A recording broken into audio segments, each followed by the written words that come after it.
1 வாரம் ஆகுதுங்க.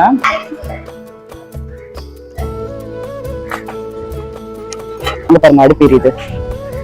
சட்டிலேயே எண்ணெய் ஊற்றி வெங்காயம், தக்காளி, மட்டன் மசாலா, கரம் மசாலா, இஞ்சி பூண்டு பேஸ்ட், மட்டன் 1/2 கிலோ, கருவேப்பிலை, அப்புறம் தேவையான அளவு உப்பு, எண்ணெய் போட்டு கையில பசஞ்சாச்சு. அடுப்பு எரியுதா?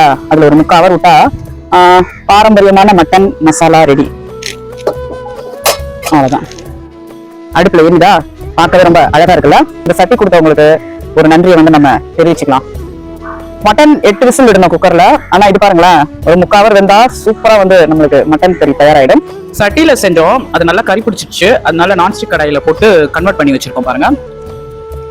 மட்டன் வந்து எங்க அப்பாக்காக தான் நான் ஸ்பெஷலா வந்து சமைச்சேன். அவர் சாப்பிட்ற பாருங்க, உட்காந்து இந்த ஃபார்ம் ஹவுஸ்ல உட்காந்து சாப்பிட்டு இருக்காரு. அவர் என் வீட்டுக்கு வந்து 1 வாரம் ஆகுதுங்க. ஆனா அந்த மட்டன் வந்து ஒரு 10% வேகல. Happy cooking, happy eating.